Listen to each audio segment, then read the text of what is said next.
Hey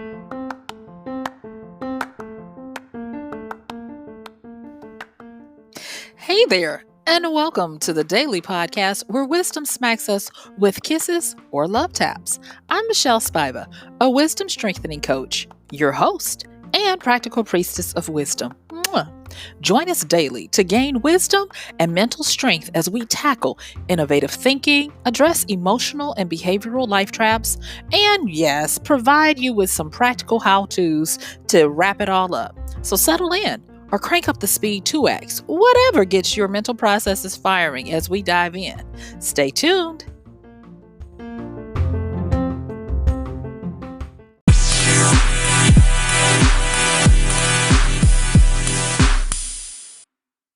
Yay!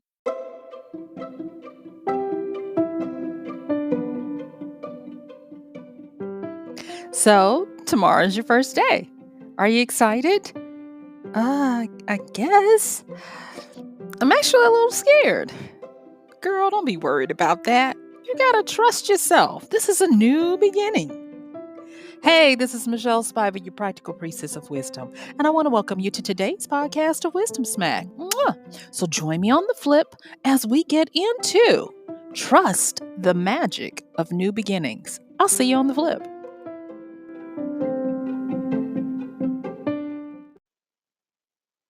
All right. Today we're talking about trusting the magic of new beginnings. And as you can tell, I'm a little excited about it. I'm excited because woo, I am loving the power of the zeitgeist right now. And so, at the time of this recording, we're on the precipice of a new year and a new decade. So, we get a double whammy. Yeah. Everyone has collectively agreed upon this time as a huge change. And I'm going to tell you, when a lot of people agree on something, that subtle energy becomes palpable power to produce magic. And so now is the time to dip into that readily available pool to do some very magical things. But of course, you got to be able to prepare yourself to get ready and to be able to navigate this kinetic firestorm of change that's coming our way. And so I got you. I'm going to be giving you some wisdom smacks, serving them up to you that you can knock that ball out of the park. So let's get into it. All right. So, as I just said, there is a lot of power available to access. And this power has the ability to propel you into the new year and the decade. Or if you're not aware, it also has the power to pummel you into the ground with the overwhelm of how tumultuous it can be. And so I am starting to sense it, and I wanted to make sure I shared it with you all because this is not just another new year coming. This is the change of a decade. And for my numerology people out there, I'm pretty sure you guys are loving the fact that we're getting into an even feminine number and a number which is the first foundation of four of stability. It is the time after the chaotic number of change and the three that if you take those numbers of 2019 and boil them down, you get down to that three, and just being able to grasp onto a little breather. But there is always another side, a dark side of that. And with this four energy, this stable energy, you got to be careful that you don't take it for granted as being stagnant, where you become stingy and too comfortable and scared to move out of your comfort zone. Due in part to how the previous year might have whipped you all upside your head and and caused you to be like uncle. So that's for my reach out to my numerology people who work in that energy of the cosmic all. So for the rest of my folks, I want to just say that yes, this is a double whammy where it is the end of not only a year, but the end of a decade. And then we are moving into a new time. And this time has a lot of magic to it, where logic is on the sideline as a spectator watching the show. There are going to be events happening in ways that can't be plotted. They can't be reverse engineered to be understood. And they sure as sugar can't be predicted. You see, with magic, magic is that technology, that knowledge that we have yet to crack. And so it falls into the realm of the fantastical unknown. And that is what we are going into. So, with that, you can already you can already forecast some of the changes that are coming. In the U.S., we're gearing up for an election to determine who sits in the top office of the land. Uh, in other areas around the world. They're going into how they're going to communicate and interact, the kind of relationship they're going to have with their European siblings for countries. And there's a lot going on. I'm pretty sure there are things going on in many of the other nations, but for the sake of time, I got to move it on. All right. So I want to also say this is that the only true expectation you can have is that you can anticipate that a new way of life awaits you. And no matter what your physical age, I want you to know that you have a brand new life waiting for you. Ripe, ripe for the tape for the taking. Let me slow this down. Ripe for the taking. Yeah, let me make sure I get that out right. So, what does that mean? That means new rules. Oh, yes, new rules. Now, when we talk about rules, I like to borrow from the way Dr. Mortimer Adler says it in his book, How to Read a Book. Y'all, I love that book. I'm actually going back through it right now. And so I'm channeling the good doctor. But I like the way he talks about rules. And he says rules are really just an expression of the ideal. And so when we talk about new rules, we're talking about the new ideal of what is possible and what is available and obtainable. And so if you are coming out of a period where you're ready to change, that's a good thing because there are new rules of engagement to be had. And with that, the way you engage in this new dispensation of time means that there are certain things that you're going to have to work through. And one of the biggest ones I know for me and for a lot of people is that ever present nagging fear. Fear, not just the unknown, but fear that the things that have nagged you and dragged you down in the every day, and even in the past will continue. And that is one thing that I can say that if you dare to do it, dare to dream it, you can have it. And that is you can make a clean cut. You see, when there are times when you have these great energies happening in your life, there are just a lot of things you can do. You can really have a neo moment where you put your hand up to your circumstances and to your life and you're like, enough. No, no more. I've moved. I'm not the same person. I'm on a different frequency. I'm on a different level. And so I'm not dragging you into my new way of life. I'm not dragging dead deer up hills. And you can do that. Most people are like, huh? Try it. What do you have to lose? Try it. Make a list if you need to. Brain dump all the stuff that you have had it with that you are no longer willing to entertain or feed. Remember the other day when we talked about rescuing yourself from burnout? And then yesterday when we talked about how to give yourself a power boost? That's part of this. That's part of this magnetic energy that is pulling you towards your new life. And so you can get past fears of stuff continuing to plague you in this new time. Oh, yes, you can.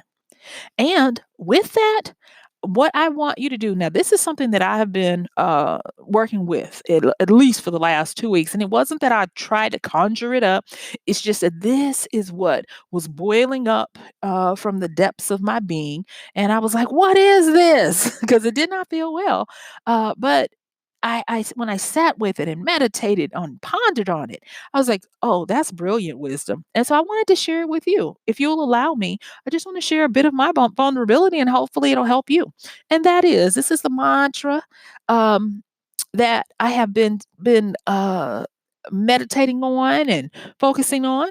Um, and that is that to move into a respectful exploration of the new, I have to release the known comfort that has become a coffin.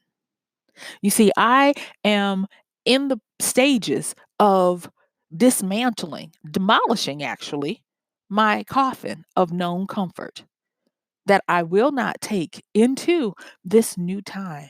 It's a new day. It's a new dawn, and I'm feeling good. Channeling Nina Simone there. So, yes, release that known comfort that has become a coffin, and you'll be able to do a lot of new things that you're not even aware of. Now, one of the things that I have been noticing with this new breakup of I'm not I'm of becoming aware with what I have become too comfortable with was that the unknown is still scary. No matter how old you are, how many resources you have, how much support you have, there are only certain things that you cannot get around or outsource, and that is your own life. You can't pay somebody else to live your life. You've got to live it. And the unknown is scary. It's scary for me. And one of the areas that I have found that I have become comfortable in is being able to predict, kind of like Babe Ruth putting his bat up to the fence and saying, the ball is going there. It's going to be a home run. I had gotten to the point where I was able to predict, if I put in this effort, do this thing, then I'll get this. And I can't rest in that because remember, this is a time of magic. This is a time of serendipity, of auspicious occasions happening because you went out into a new adventure. And I am having to embrace the fact that I can't know everything before I take the action. And I don't know if that's a curse of experience and of getting proficient in something, but I'm going to tell you, it's real scary. And so the wisdom that I have been getting around that is that um, I have to confront the barrier wall of my thoughts. You see, we all have them. And if you haven't heard anything, and you've made it to this point, you've drifted off, come on back because this is important. I want to let you know that there is a barrier wall of thought of your construction. And this barrier wall of thought is not necessarily thoughts of fear that you can't do something. Oh no, it can be. But for a lot of us, that barrier wall of thought is kind of like saying you have reached the end of the internet. All that you need to know is here. I remember when I was researching some things about the advent of the personal computer and how Microsoft said that everything you need can be contained on like it was a small amount, like kilobytes, a small amount of kilobytes, and that's all you need, and we're done. Basically, that's what they were saying. They were like, "We're done. You've reached the end of your capacity," and in today's world, we look at that and we laugh. We laugh at the audaciousness of the statement that they were willing to put that out. And that's what the barrier of thought is for us. It's that barrier wall that makes us think that, oh, we got this on lock. We know everything there is. And I'm trying to tell you, with coming into a new year and a new decade, oh, baby, things are about to change. The logic of your past does not equate to today. We are having to learn that X equals Y.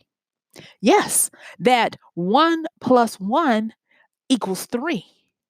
And that what is up may be to the left and what is down may be eastward. We're having to go blindly into this time, but it should not be a time where you look at it as being scary and not wanting to go into it. No, embrace it. And when you realize what your barrier of thought is, maybe it is a traditional scariness of fear of the unknown, or maybe it is that barrier of thought that tells you, I got this on lock. I'm on coast. I know what I'm doing. Get rid of it. Because what that prevents you from doing is this: it prevents us, let me own this, it prevents us from making things too complicated and too hard. I mean, well, too easy, excuse me. It keeps us making things too complicated. It um, separates us from making things too easy. Uh, it, it kind of like and disables us from being able to stack the deck in our favor. And why do I say that? I say that because if you think that you know what the game is, you think you know what's happening and what's going on, then you will not know when the cloud of opportunity to live your best life has shifted. You won't know when to realize, is it time to get a new this or a new that? Is it time to change my job or my career? Or is it time to strive for better in a new level, a new avenue in my relationships? Heck, is it time to look and see what and who you've been taking for granted because the familiarity of knowing them? What is that famous quote, that familiarity is what breeds contempt? Yes, that's part of that wall of thought that prevents us from making things easy, of having that renewed light of being as a child to see things with the magical wonder of the great what ifs. And I want to say this: in getting past that barrier of thought, making things easy, and learning how to truly stack the deck in your favor to go into this time of high magic, I want you to realize that everything in life is a negotiation. In high magic, and you may or may not know of Elias Levy, but he was a French mathematician in the Age of Enlightenment, and he wanted to be. Well, it doesn't matter what he wanted to be. Anyway, he became an alchemical scientist, and he left some truisms. He is the reason why we have certain life paths and can connect geometry with the spirituality of the Hebrew language and with powers and all this kind of stuff. If that's not your bag, don't worry about it. All I'm saying is this: is that when he talks about the two pillars of Solomon, Solomon the wise, the ancient king of the Israelites. He talks about the two pillars, and he talks about the Bora and the Jacana, and he talks about them being the pillars of severity and mercy. And as I was meditating and trying to figure out, why am I in flux? What is going on? I knew in my head that this was going to be a new year and a new decade coming, but I didn't realize that there was a lot of stuff at work. And when I started meditating, journaling, writing it down, and doing some work on it, because I felt such a dis-ease that I didn't know what was going on, I had to realize that I had a barrier of thought that kept me making things too complicated, trying to figure out and forecast what I was doing. And oh, let me just tell you a little bit about that. The reason why I'm talking about this. So every year in December, I like I said, getting used to my own comfort zones. Every year in December, I always try to, forecast out what I'm going to do. In my office, I have an entire wall of my office that is a magnetic whiteboard. and I forecast stuff. I put down the goals that I want. I plan it out. I do it by quarters. I even try to do a little bit of the 12-week year planning, and none of it was working. None of it was sticking. None of it felt like it was connecting with my whole being. And I was like, what is wrong? And I realized that I had this wall of thought barrier that was making me do things that I thought were just the way things are done. And I was making the process convoluted, and I was crippling myself because I was using the known comforts of my wheelhouse that had become my coffin. And so, thinking about what Elias Levy says, he talks about we must learn how to stand between these pillars. We're not supposed to um, deny one to embrace the other, but we're supposed to learn from them.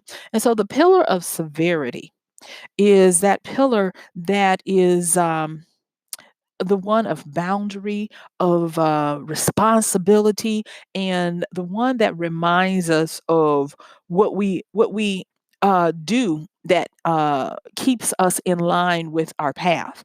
And then the one of mercy is the one that when you wake up in the morning, you experience the pillar of mercy.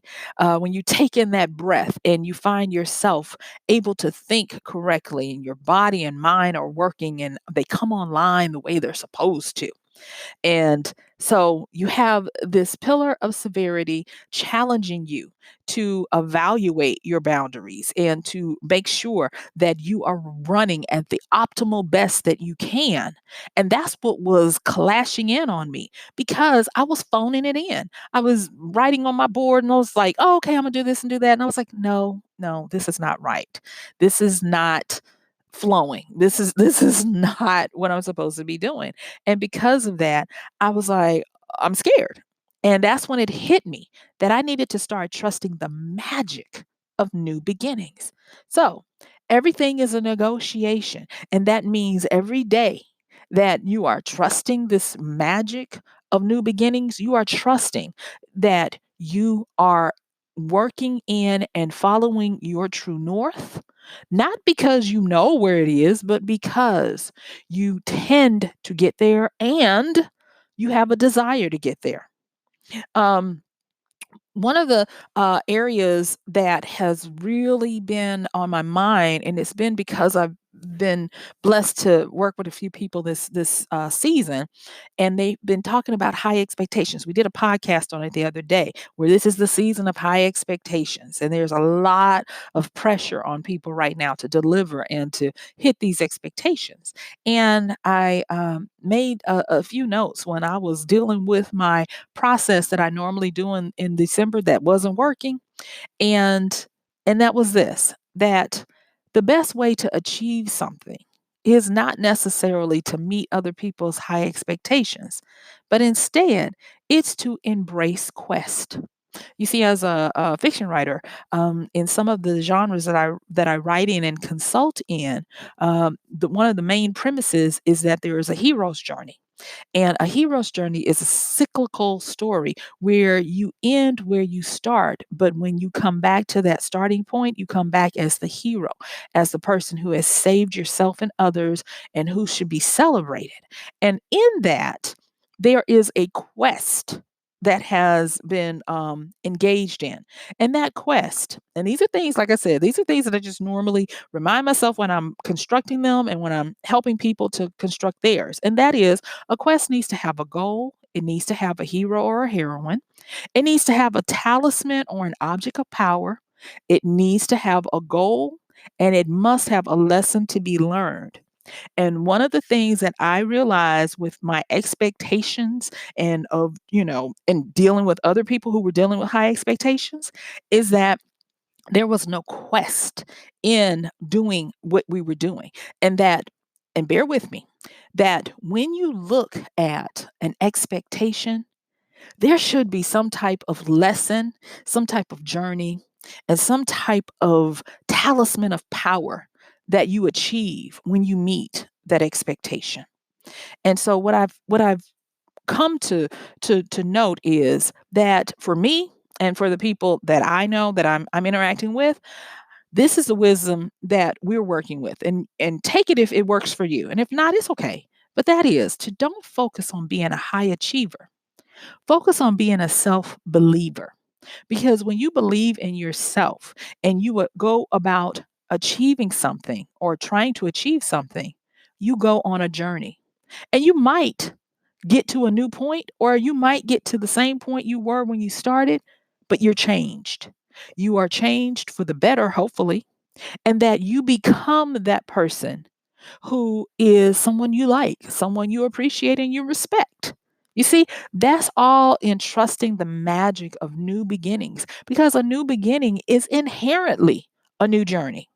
And if you can't even figure out what the journey is entailing, not entailing, but what the journey is composed of, then you're sunk from the start and you end up running in a circle at the starting line.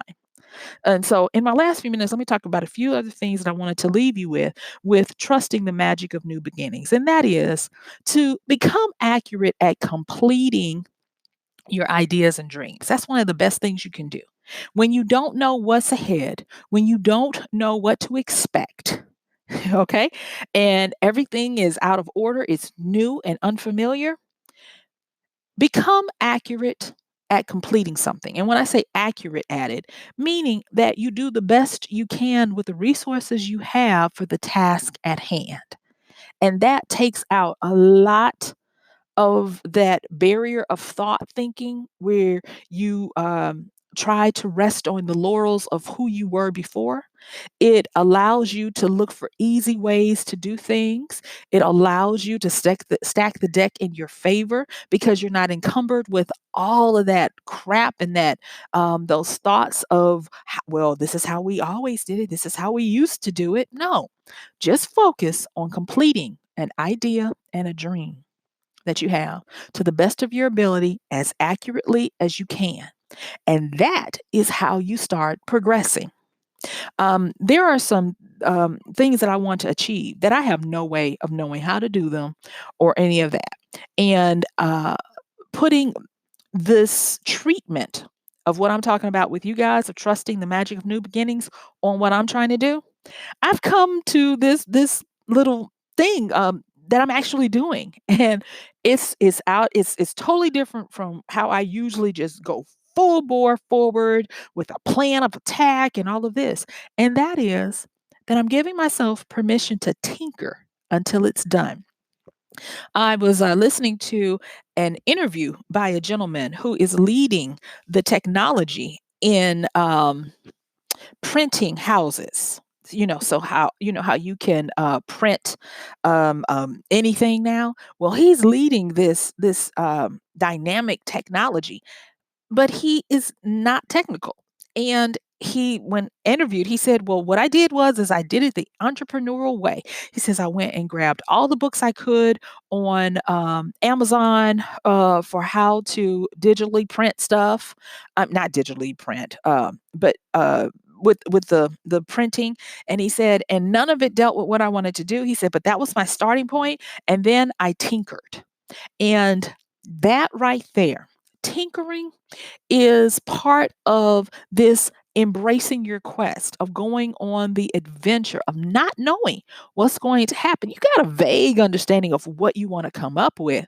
But when you tinker with stuff, you end up coming up with so much more stuff that it puts you into an adventurous and an inventor stage where you start to re-engage with the magic that is around. So one of the things that I am starting to do is to learn how to tinker by just tinkering. And sometimes I have an idea of what I want, sometimes I don't. But tinkering is starting to not be so scary because I'm like, oh, okay, I ended up here. That's pretty good. All right. And at the end of this, when it's all said and done, if you really kind of just be like, okay, the whole magic thing scares me. I don't know about all this stuff. All I know is I just want to live my life and not have to go through too much pain. I got you. And here is a practical thing, because I'm your practical priestess of wisdom, serving it up to you practically. And that is, I want you to embrace the seeker's way. And to do that is actual practical ways to do it. Like the story of the guy I just told you, go and gather the information and the training you can. If you don't want to invest in a lot of money, go to one of the greatest schools that I can ever recommend, and that's going to be YouTube. Yes. And then the library is going to be Google. Yes. And then your fellow students are going to be on groups. And one of the areas I used to be afraid of, I call this the student union. This is the hall where everybody hangs out. That's going to be Reddit. Find you a good subreddit, ask you some questions. And then when you're ready to see what your peers have to say, go and ask a question or read up on Cura on what it is you're trying to do. And that's how you're going to gather the training and start teaching yourself. Because remember, I talked to you the other day. If you're not continuing to be in an ongoing course of self teaching and self training, self education, you are sunk. So embrace the seeker's way by gathering your training and then keep going. Dare to innovate. And when you dare to innovate, dare to build, to break, to learn, and then ultimately achieve. And so that is how I want you to consider trusting the magic of the new beginnings, because they're coming whether you want them to or not, baby. This is a double whammy, powerful time of transition and change. And the sky that's not even the limit. You can go to whatever you want to, and you have a handicap in that you've got a lot of people putting out good energy into the world for new expectations of greatness to happen in their lives and in the lives of the whole world.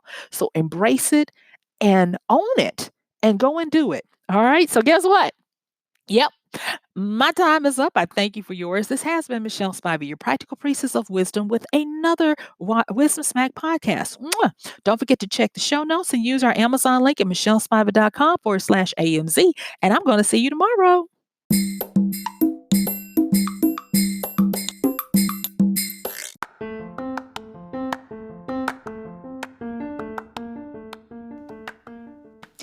And that's going to do it for today's podcast of Wisdom Smack with MichelleSpiva.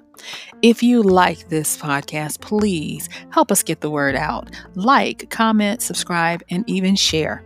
And if you really like it, please help us continue to get the word out by considering using this show's link for Amazon. So when you want to go to Amazon and you do all of your general shopping, please use MichelleSpiva.com/AMZ. It's simple as that. It doesn't cost you anything extra, and this show might receive a little bit of commission that will go towards helping to further get these episodes out to you and to others. So thank you so much for listening. This has been MichelleSpiva with Wisdom Smack. Bye.